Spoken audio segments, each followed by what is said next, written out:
The following is a presentation of the Belly Up Sports Media Network. Let me just say, after View distorting the belt, they're proclaiming the real world champion. I'm going to tell you all, with a tear in my eye, this is the greatest moment in my life. When you walk around this world and you tell everybody you're number one, the only way you get to stay number one is to be number one.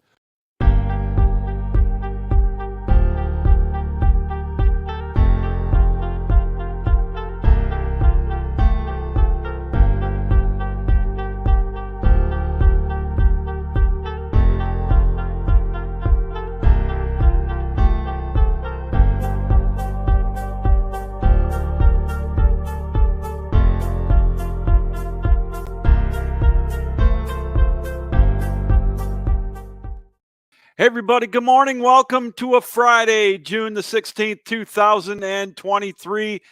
Hope you're all having a great week. It's a great way to wind up the weekend with another edition of the Captain Lou Extravaganza. We are live here on the Captain Lou Sports Network on YouTube. I invite you to subscribe to our YouTube channel, and we got a lot of great shows on there. Some fun interviews and some more fun ones lined up coming up in the weeks ahead. We've got some exciting news we'll be passing along here in the coming weeks, a new show added to our network. So we'll keep you in tuned on that as well. I think you're going to like it. Today's show is powered up, as always, by the Belly Up Media Network, bellyupsports.com. I invite you to check out our complete lineup of all of our podcasts that we have here on the network. It's growing in leaps and bounds every day, and it's we're blessed to be a part of the network. And also check out the website, bellyupsports.com, for all the latest in the interviews and stories that they have. We got a great group of sports writers, as always. We are sponsored today by MahlerBros.com. Make sure you check out their website, MahlerBros.com. If you want to look good on the golf course, if you look good, you feel good. You feel good, you'll play good. That is MahlerBros.com. And make sure that when you get on there, you use the promo code BELLYUP for 15% off your purchase. That's MahlerBros.com. And also, we're brought to you by the newest member of the Captain Lou Sports Network family, Javi Coffee. I invite you, as it says on the top of the screen, for the best in instant coffee, the latest way to do it. It's easier than coffee pods. It tastes better than gourmet coffee. That's JaviCoffee.com. Drink it hot or cold. 1 or 2 teaspoons, however you want it. And when you go on the website, make sure you use the promo code Captain Lou for 15% off of your purchase. That's JaviCoffee.com. Well, we mentioned that we have a great group of podcasters on our network, and none better than my next guest here, always gracious with his time to come on the show from the 1420 Sports Bar podcast. Brent Radlinsky going to come in and talk to us. Brent, thanks for taking time out this morning. How are you? I'm doing good, Lou. I wish I would have heard your advice on how to play good on the golf course. Just get myself a new shirt and I'd shoot under par. If it was that easy, I tell you what, it'd be save that 15% as well. I know anything that'll help me. You know, I don't know if it'll help me bomb it off the tee 370 yards like Rory and some of these other guys yesterday at the U.S. Open, but man, they were making that course look like the old Buick Open in Pontiac, Michigan back in the day. Yeah, I'm sure we'll get into that a little bit later, but the old LA Country Club was a little underwhelming, to say the least, for those guys, the way they hit the ball nowadays. Yeah, something else. Yeah, that's for sure. One of the things we want to have Brent on, because we were going to start out by talking about the Stanley Cup Finals, which we will talk about a little later on, but I want to switch course to this morning to talk about last night. Shohei Mania. I got to tell you, Brent, it is running wild. Another home run last night. He pitched okay. You know, he had 3 strikeouts, but he got the win. I believe they won 5-2. And man, 3 straight 20 home run seasons. I said 200 on my thing. I better I think people figure it out. I hope. I better figure that out here shortly. 20 home run and 100 strikeout season. First time it's ever happened in Major League history. It's unbelievable what this guy does. Like, just when you think you're not going to see anything new from this guy on a day in day out basis, he does this, and he's been on such a roll as of late. The home runs he's hitting, the production he's had in the last 20 games. It's been unprecedented what he's done. Like when you talk of MVP season that Judge had last year and the way Judge was going this year, and now he's out, but Ohtani's just taking up the slack for Major League Baseball and the home run hitters right across the league. This guy's been unbelievable so far. What he's been doing at the plate and then hitting 300 plus and everything else. It's putting that Angels team on his back as well, because they're now 8-2 in their last 10. They're kind of tricking the ownership group and the GM that they're a baseball team, and before you know it, they might be in first place after this weekend's over, because they have the lowly Kansas City Royals on their docket. The Kansas City Royals are actually now the worst team in baseball with their record, and the Texas Rangers have a struggling Toronto Blue Jays team on up next. So you never know that you could have the first or second place Los Angeles Angels on the back of Shohei Ohtani come before the weekend's over. You know, what's funny is, Brent, the last time you were on the show, we were talking about Shohei potentially being traded at the deadline because they're worried maybe they would get nothing in return if he walked at the end of the year. Now I'm not so sure with this latest run. They're players right now in that division.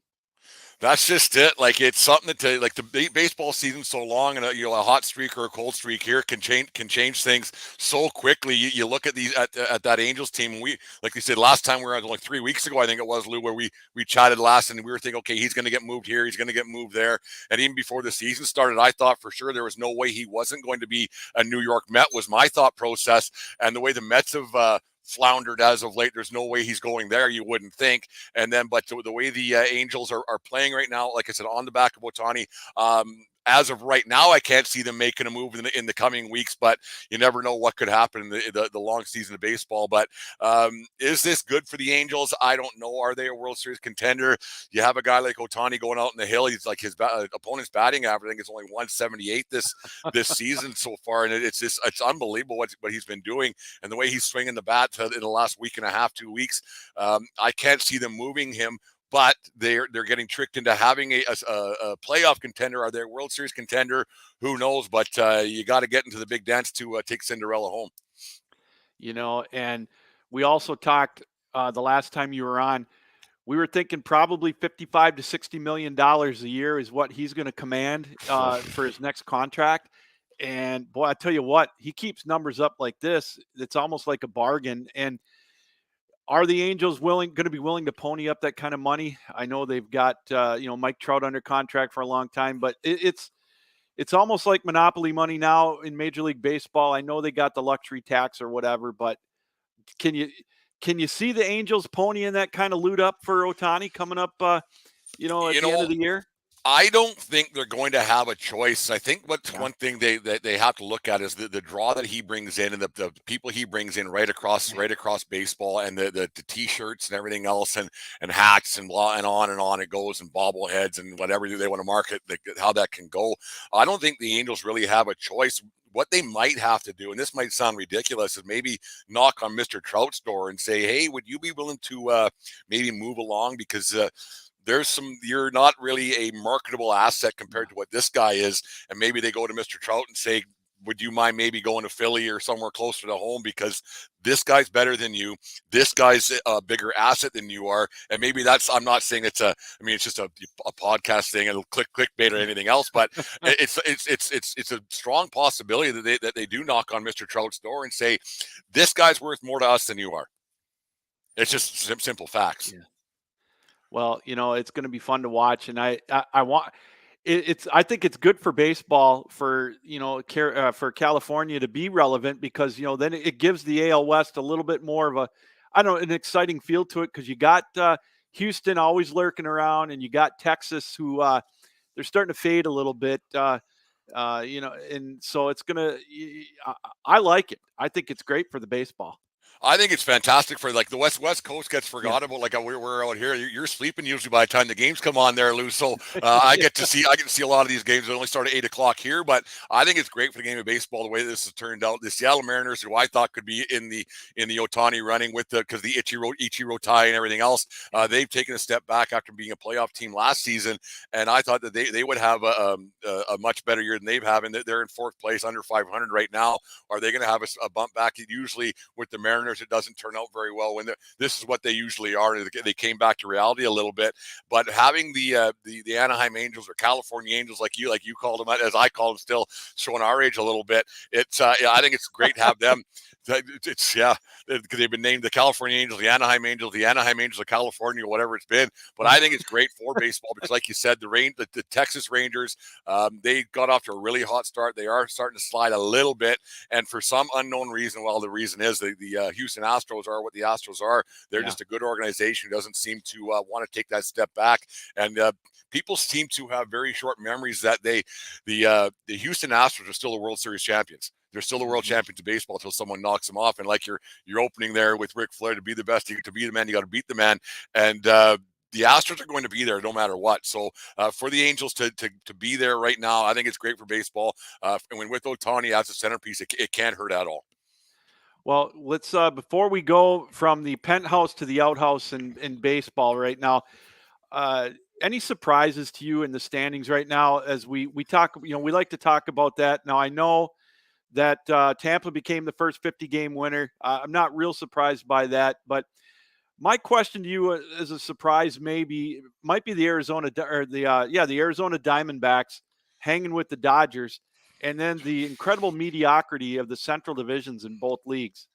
It is something unbelievable to watch, and you got to think that there's a lot of ownership groups who are spending $250 to $300 million on their payrolls, are thinking, okay, why are we doing it when these guys are spending $70 million, like I think the Baltimore Orioles are doing, and then you have the Arizona Diamondbacks, like you said, they got rid of their highest price talent with Baumgartner earlier on this season. They said thanks, bye, see, and they're not paying him, and they're in first place and ahead of the Dodgers, and they don't seem to be slowing down, and they're going to get a lot of wins against some bad baseball teams with the Colorado Rockies in their lineup, and to have that team doing what they're doing and staying ahead of the Dodgers. They're 2.5 up right now. It's unbelievable. And then you look at it's quite funny. You see a team like the Boston Red Sox, and as you can see, I'm not a Boston Red Sox apologist by any means. To see them at a 31-32 record, they don't spend a bunch of money, but you have everybody's darling this week in the Cincinnati Reds they have the exact same record. They're only a game or two out of first place,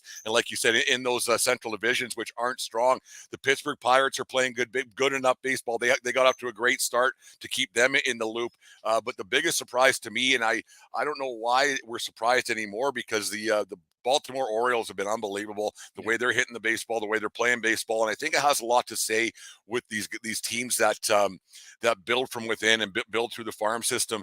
And they have guys that play for each other a little bit. I don't think that hurts. Like you have the team, like it's like the Mets earlier on, like I was saying, these teams that build on free agency, they don't tend to win because they're not playing. I'm going to steal this from my wife. They don't play as a team. And I always kind of say that the team mentality doesn't work in professional sports, but it kind of does, because especially in baseball, where it's such an individualistic sport, where guys, you play by yourself and you hit by yourself, but you don't have that compete a lot of times, and you're not playing for anybody else but yourself. Whereas these teams that grow through the draft and grow through their farm system, and it's showing in these lesser payroll teams that this is how you might be able to build a winner in Major League Baseball.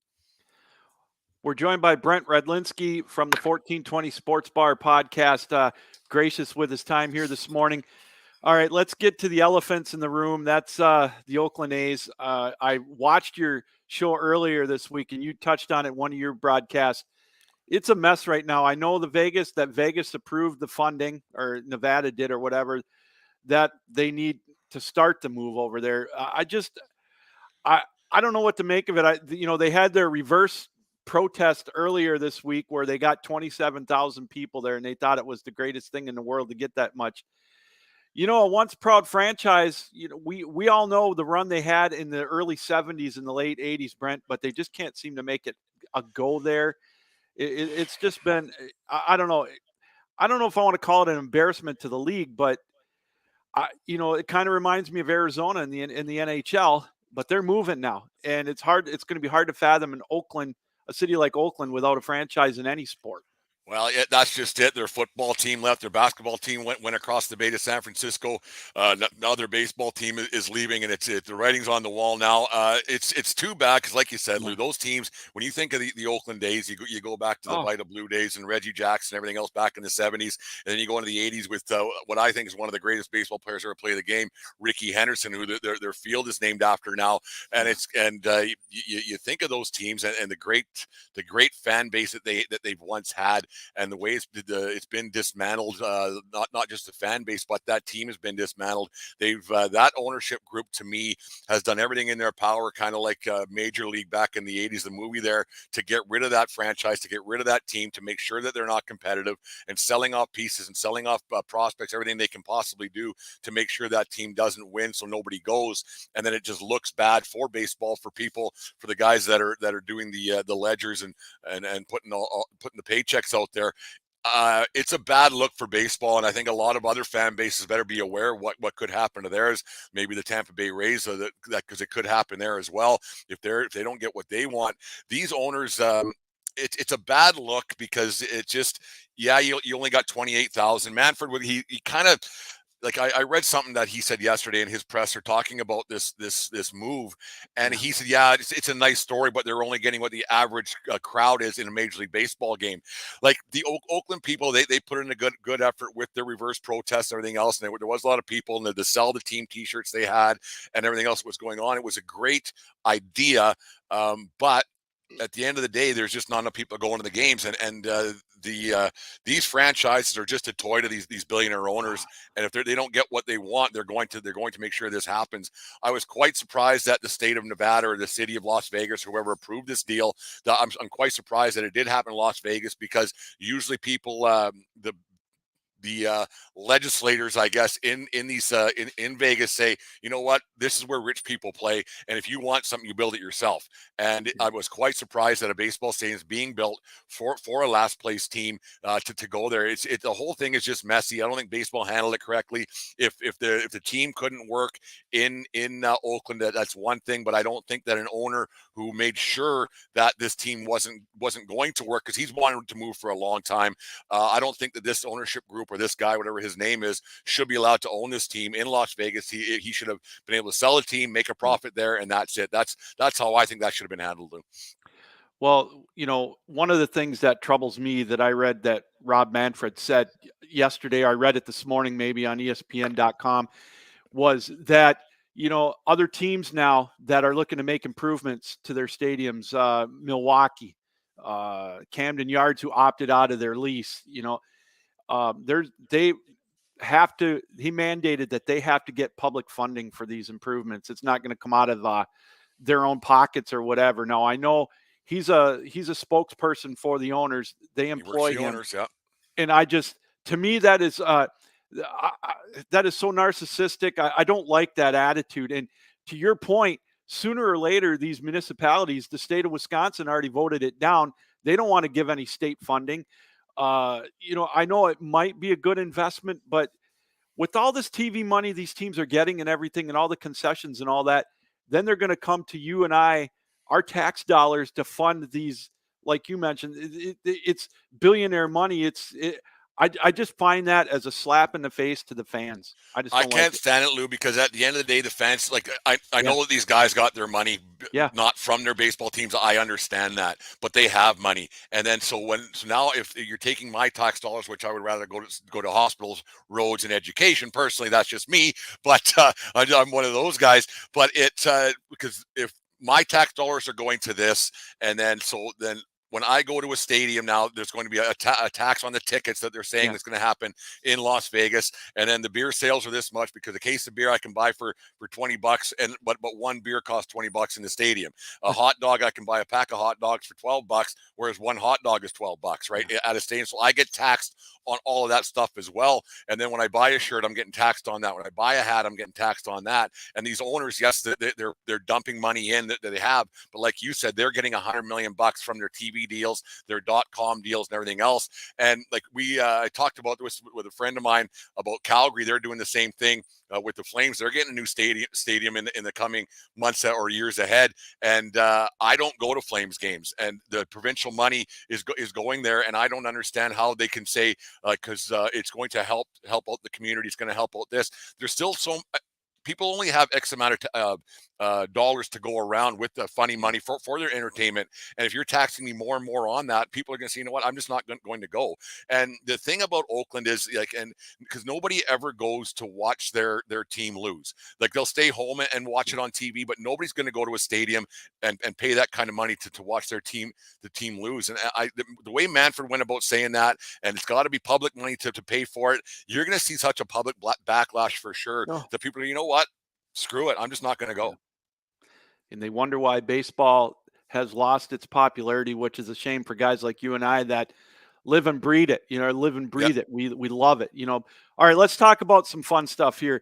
The Stanley Cup Finals, I thought it was a good playoff throughout the playoffs. I thought there was some intrigue, a lot of intrigue. Vegas, they flexed their muscles, Brent. They looked really strong in that final. I don't know if Florida finally ran out of gas after the gauntlet they had to run through, but boy, oh boy, take nothing away from that run. Vegas definitely proved that they were the best team with that finals run. Well, like you say, you're saying in your headline, there are so many different goal scorers. John, like it's crazy that they ended up Jonathan Marchessault ended up with 13 goals in the playoffs, and playoff MVP, winning the Conn Smythe. Leon Draisaitl hasn't played in over a month, and he had 13 goals. So you think about all the different goal scorers that Vegas used. The depth of that team was unbelievable. And they, like Kelly McCrimmon, he's been there since day one. He got in that deal. The ownership group said that we want to win in 6 years, and they came and they, like soothsayers, they said, yeah, we're doing Nostradamus of hockey, and they won it in 6 years. They stuck to their game plan. They had a plan. They went through 3 different coaches, and they said, this is how we're doing it, and this is what we're going to do. And the depth of that team, and it changed hockey a little bit, I think, where like it's that McCrimmon, he coached and was the GM and owner for the Brandon Wheat Kings in the Western Hockey League. And it was kind of fun to watch him play, build this team. Remind me of those old Western League days. The guys were just big and strong and fast. And that's what that Vegas Golden Knights team is. They got some really big defensemen. They have an adequate goalie in Aiden Hill. And it just goes to show that maybe spending $10 million on a goaltender isn't really the best of ideas. Take note, Montreal Canadiens, take note, Florida Panthers and everything else, because $10 million on a goalie, you don't need it. You need your goaltender to make all the easy saves, a few of the hard ones, and there's your key to success. But going out what Vegas did and going out and getting a Jack Eichel, can't hurt. Pietrangelo, a Stanley Cup winner with the St. Louis Blues, didn't hurt at all. Obviously, they have a big defense, and I think that the National Hockey League better take note that the Vegas depth. It's the rest of the league better take note that maybe the small forwards aren't the way to go anymore, because Vegas, they steamrolled everybody. And like you said, Florida, they just ran out of gas. You can't take anything away from that team. And the way Kachuk played with that broken sternum apparently and everything else, and still fighting his last shift that he played in these playoffs, he was getting into it with Pietrangelo. They went on a run, and you can't take anything away from them. The way they beat Boston in the first round coming back, and the way they disposed of Toronto, of course, because that's just what Toronto does, because we both picked Toronto to end up winning one, and they ran into a juggernaut Florida team. But no, that Vegas team, they're a bunch of big, mean boys, and I'm not going to take a note out of Don Cherry's book a little bit here, but good old Canadian boys, they kind of did it, because they had 18 guys on their roster that were going. One of the things that I was wondering going into that final, you had a Florida team that shut down Carolina's power play. They were 8 for 8 on the penalty kill. I thought that was where maybe Florida would have the advantage with the special teams. Vegas perfect on the penalty kill. They exposed their penalty kill and got some power plays, and I got to tell you, that play that Mark Stone made on that shorthanded goal, the first one in Game 5, was incredible. And again, a thing of beauty for Vegas. The way Stone, just the patience he showed going down the ice in that 2-1, he just outweighted everybody. He just said, slow down, slow it down, and went shelf. And the goalie didn't have a Bobrovsky was just left to the wayside. There was no way that was. He had an incredible run. I thought that was a great goal, like you said, Lou. The way he just outweighted everybody, the reaction he got when he scored the goal, and the drive that he had throughout that game, throughout the series, actually, to go out and win a Stanley Cup for that team. The back surgeries, like the way they see, it's quite. He's a great player. The way that they were able to manipulate the cap a little bit with the Stone injury, with the long-term injury reserve, quote unquote, was kind of Nikita Kucherov of the Tampa Bay Lightning a few years back.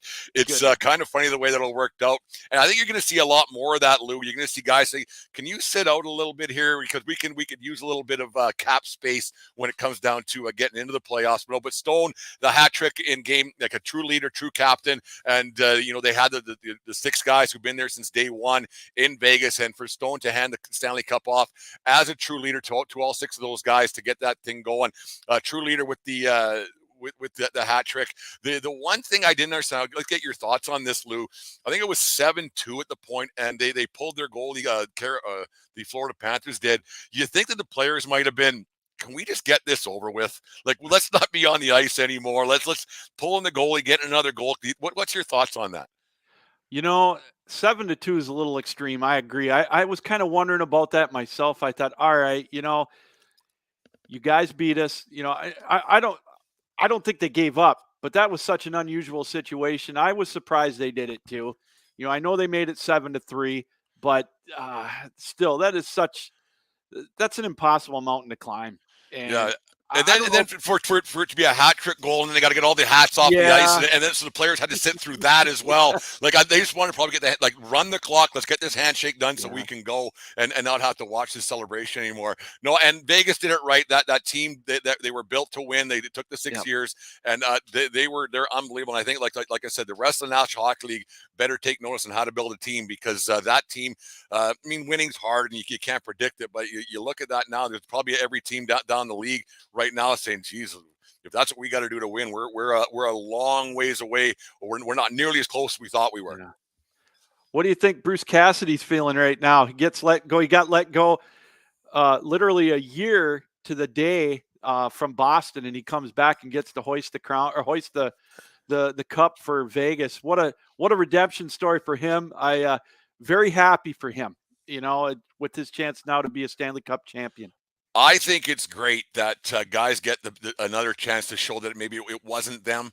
I think that maybe there's a lot of these teams, like Boston has this elevated thought of themselves. I don't want to say an arrogance, because that's I get it. But they have an elevated thought of themselves, and that group is really good. And they had a great season this year. And over the years, they've been there. They won President's trophies. They've gone here, gone there, but they've only got the one Stanley Cup back in 2011 against the Vancouver Canucks. And so for that Boston team to say it's his fault and not ours, I don't think that's the right way about going and doing things. And Cassidy, he got into a situation to coach a hockey team that had a plan, and he said, you know what, this is good for me, and we won. And he can laugh a little bit and maybe make a phone call or two to maybe Brad Marchand and say, maybe it's you and not me, one of those deals. It's no, I think it's great that these guys because when coaches get fired, there's got to be a bit of a kick in the pills for each guy, no matter what. They know the game. Coaches seem to be pretty disposable for whatever reason, and it's usually not the coach's fault. And I'm not going to say a coach can make or break your team, because I think there's this firing of coaches. It's getting a little bit insane. I think it's always been a bit insane, but for Cassidy to get that one of those redemption, like you said, I think it's fantastic. And for only take a year to do it, and how the Vegas Golden Knights said, "You're not the guy," and then they said, to go through 3 coaches in 6 years with the success they've had is a bit crazy, but it worked for Cassidy, and it's good for him. Talking about coaches, Peter Laviolette looks like he's got the gig for the Rangers. He's been around a while. He's tasted a little bit of success.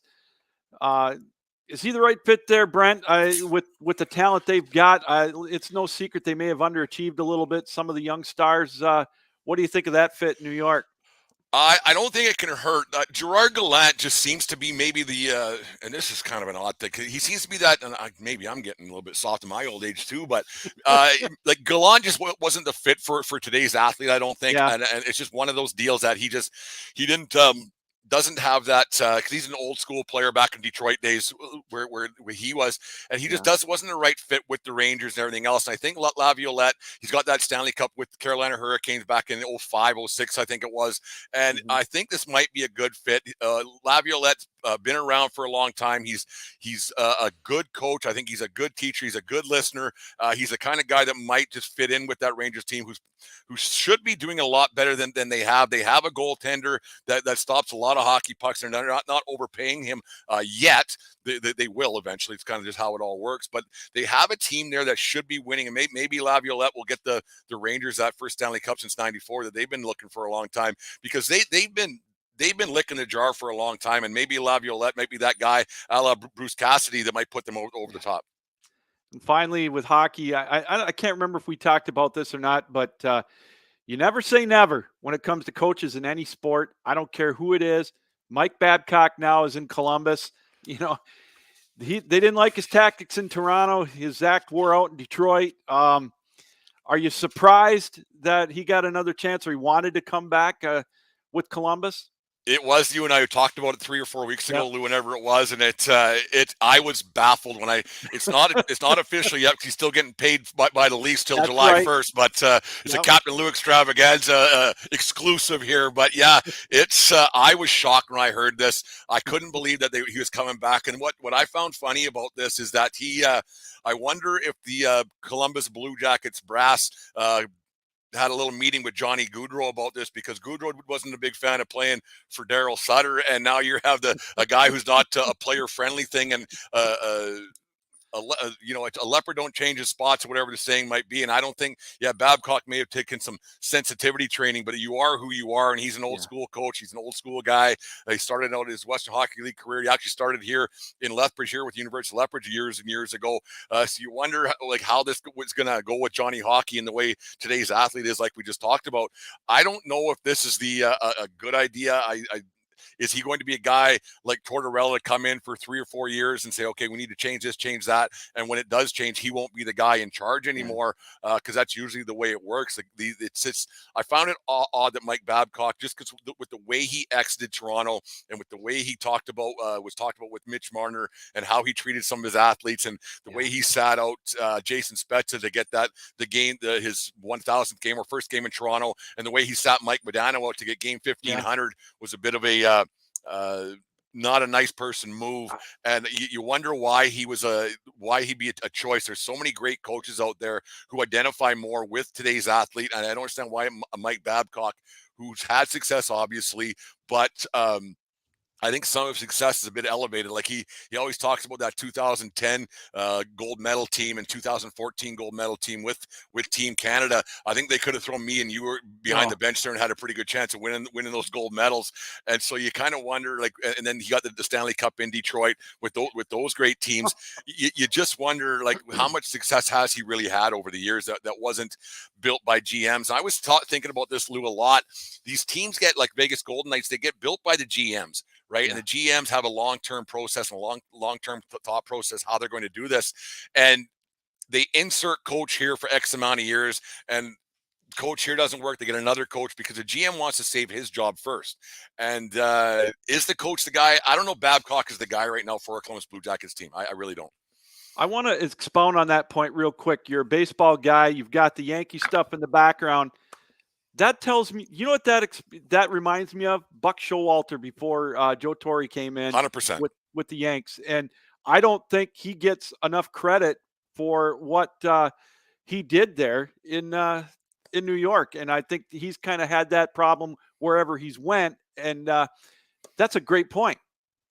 No, it's the thing. Like you build a team through the draft. You build a team to like the core four and everything else. That was there, and you get guys who you have to learn how to win a little bit. And Showalter was a baseball guy for a long time. And Torre was too, but Torre didn't have when Joe Blow or whatever it said the the headlines were in the New York Post that day that he was hired. Nobody gave him a chance to win, but the foundation is set way beforehand. You don't just win a championship in 1 year. It takes a long time to win championships. It takes a long time to build a team through the draft, through you get the odd free agent here and there to make it work. And the insert coach here, when it's all said and done, is great, but and it seems like they needed this guy to get over the hump. The hump is being climbed way before ex coach, manager, or whoever gets there. It helps to have a guy to get you over the hump, but the hill is there beforehand, Lou. Great point. Brent, I appreciate your time. I'm going to get you out of here. We'll talk a little bit of U.S. Open. You're a golfer. We talked about it at the top of the show. That's a pretty loose term there, Lou. But yeah, I play golf. I'm not a golfer, but I play golf. Well, yeah. I play golf too, and I haven't played in a while. Can't wait to get back out. You watch the U.S. Open. Those guys were throwing darts yesterday, making some putts. But, when you think of U.S. Open, you think about 3 or 4 under par. Maybe 6 under par would win the tournament. I know it's early, but boy, oh boy, those guys made it look so easy yesterday, shooting 62s and 64s. Stuff that, I could only dream about doing. Yeah, 64 is a front nine sometimes on a bad day for me, but yeah, it's something else that happens there. Like you said, the U.S. Open is always known for being I talked about it on my show the other day with Dave. We were talking about you want to see these guys struggle a little bit. Yeah. It seems too easy. You want to see something around even, maybe 2-3 over on a day, and then you never know what could happen as the weekend progresses. And to have a U.S. Open where these guys were throwing darts, like you said, I think it was on 14 was one of the premier holes yesterday, and they were hitting wedge in on a par 4, and it's simple little wedges, and it was like, okay, there was a long par 3 that was 250. I think they were playing, and they were just hitting the ball hard. The game has outgrown a lot of these old courses, right? And the way they try to set it up, they'll have tougher pin placements over the weekend, but I don't think that's going to change these scores. The way these guys can hit the ball and everything else, the technology that they have, and McIlroy, like you think how great he was yesterday with a 65, I think it was 5 under, and he's still a couple 3 strokes off the lead. He had that little blip, I think, on 17 where he couldn't get it out of the rough. Yeah. But it's unbelievable what they were putting up there. And for a guy like Ricky Fowler to come out of nowhere and being at 8 under par, you wouldn't think he'd be the guy to do that. But you don't know how much rain they're going to get. It usually doesn't rain in LA, but the course played soft. It wasn't the greens weren't as fast as they could have been. Will it improve over the weekend? I don't know, but was it too easy? Yeah, probably. But as long as there's 4 or 5 guys that can be in the hunt and not have one guy run away with it, like Tiger Woods did back, I think it was the 2000 U.S. Open at Pebble Beach, where he was 15 under, everybody else was even, and whatever those scores were. You hope that throughout the weekend, a lot of guys can keep shooting under par. And if you're going to have one guy, I hope there's 4 or 5 guys to make it interesting. Isn't it funny? I don't want to sound like an old guy again, but you're about my age. I can remember growing up playing on the Pictured Rocks Country Club in Munising and seeing the first guy hit a 300-yard drive. Yeah. And I thought, wow, that was amazing. Hitting 600-yard, 600-yard holes in 2. I mean, with these 370-yard drives now, I never thought I'd see it. It's incredible. Yeah, there's like in my local course, like where I grew up in Fort McLeod, just down the road, there's this one par 5, and it used to be just a dream to hit there in 2, and now you got 19, 20-year-old kids who hit the ball so bloody far, and you don't know how they're built like sticks. I don't know how they're doing it. It's not like they're muscle bound freaks, but there's kids that are hitting it in 2. You're like, what the heck do you even think? And I still lay up every time, but yeah, it's crazy the way that they hit the ball and the way the game is just transformed.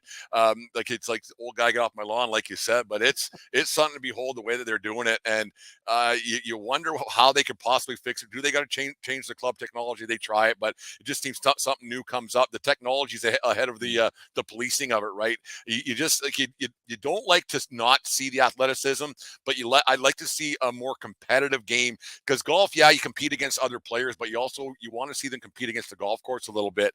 And it seems that they're out competing golf courses right now. Brent, what do you have coming up on the 1420 Sports Bar podcast? Well, 1420 podcast. Me and Dave get together on Mondays and Thursdays, so a show's out later on today. It'll be up once my nephew gets out of bed and gets it out there for us and produces everything, makes us sound better than we are. And so that'll be up later on today. But yeah, we have 1420 in the morning. We do it about 4 or 5 times a week. Just a little 15-20 minute show every morning. We get some people on to just BS about the night before or whatever might be going on in the world of sports. But lots busy time of year, never stops really. There's always, I know people say football season's the only time of the year and hockey season's over. There's always something to talk about in the world of sports, Lou. Well, I appreciate you taking time out this morning to be on the show. Enjoy your weekend. Keep up the great work. Love watching your show. And, hey, maybe we'll be able to talk about some great trades coming up at the deadline of Major League Baseball in about a month or so. Looking forward to it, Lou, anytime. All right, thanks. Brent Radlinsky from the 1420 Sports Bar podcast taking time out this morning to be with us here on the show. We're going to wrap things up here in a few moments, talking a little more about the U.S. Open. But first, I want to remind you that the show is brought to you by MahlerBros.com, where we have we invite you to check out their website. If you're going out on a barbecue or out on the golf course, and it's kind of a hot day, you're feeling a little miserable, and you know that it just, I don't know, you think, what could I do better? What could I do to feel a little better? Well, I got just the idea for you at MahlerBros.com. They've got a great supply of polo shirts and T-shirts. They're lightweight. They've got the stretchable material, sleek looking. You can get the loud designs. You can get a more conservative look. It could give you that added edge on the golf course because, you know, we always say, if you look good, you feel good. You feel good, you play good. It could give you that extra added edge. That's MahlerBros.com. Check them out. They also have all kinds of swag with cups and mugs and you name it. And make sure you use the promo code BELLYUP when you go on the website, MahlerBros.com. You get 15% off of your purchase. That's MahlerBros.com. And also, we invite you to, if you're a coffee drinker like I am and you want to get something quick on the go, I've got just the answer for you. Check out JaviCoffee.com. It's quick and easy. You take 1 or 2 teaspoons or whatever you want to put in, hot or cold. If you're your iced coffee drinker, I know there's a lot of you out there. I'm still more of the hot coffee drinker. You can do it both ways. They've got all different flavors. You got decaf, you've got regular, you've got French vanilla, salted caramel, you name it. It's easier than using the pods. It tastes better than gourmet. That's JaviCoffee.com. Go on the website, and when you do, when you're at checkout, make sure you use the promo code Captain Lou for 15% off of your purchase. That is JaviCoffee.com.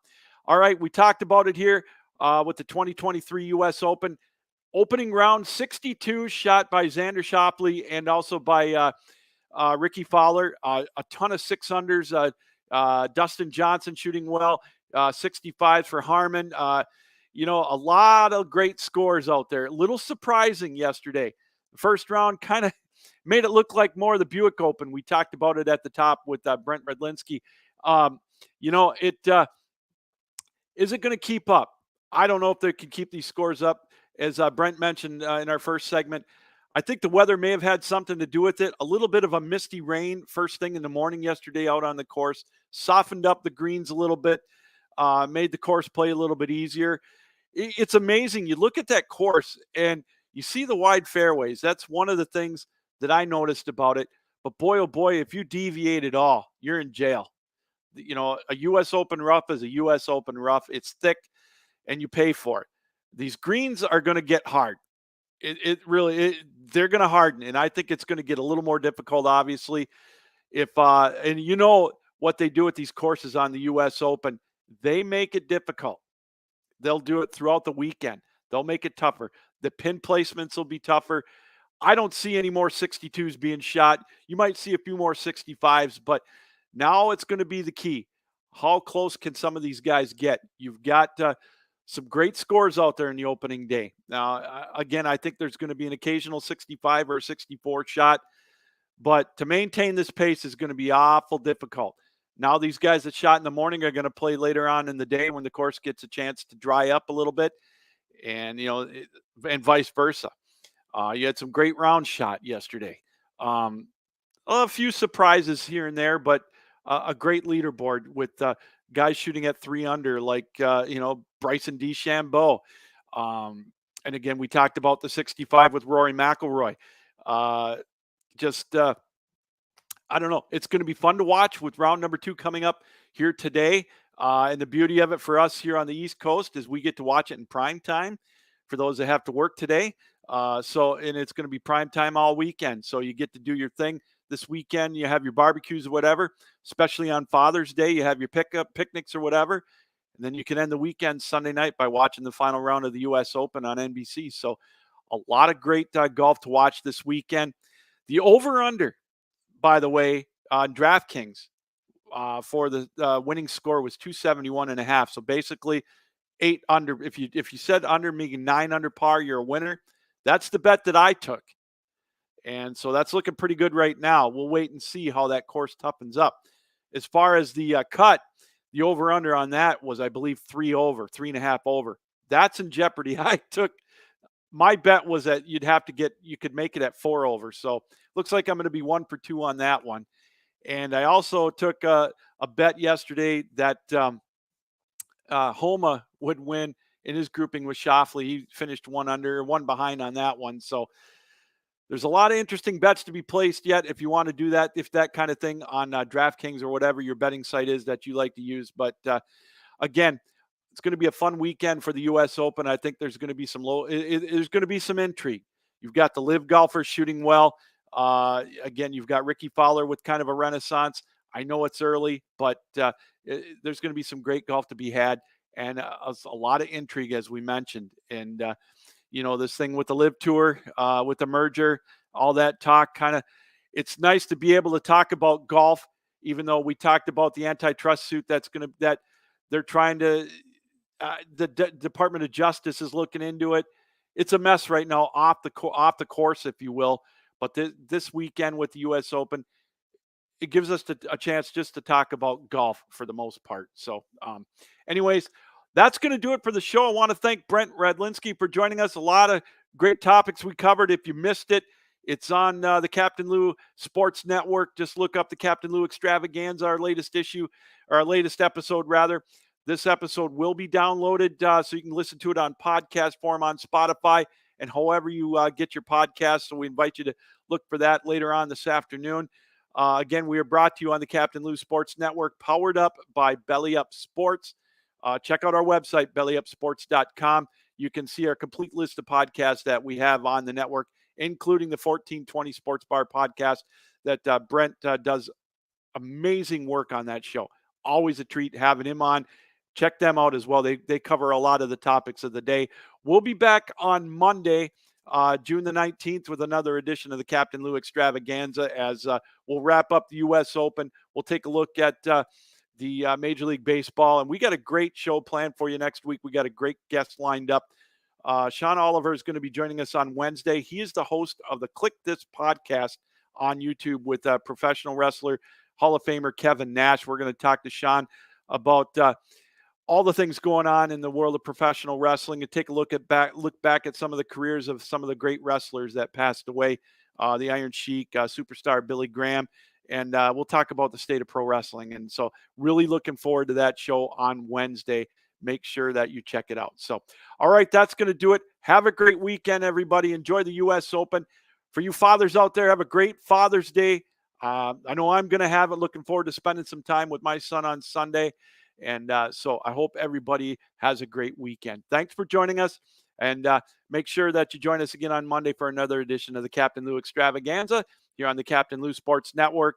Again, this reminder, keep your heads up, keep your sticks down, keep your feet moving, and as always, keep your minds open. All right, everybody, have a great weekend. We'll talk to you Monday here on the Captain Lou Extravaganza. So long.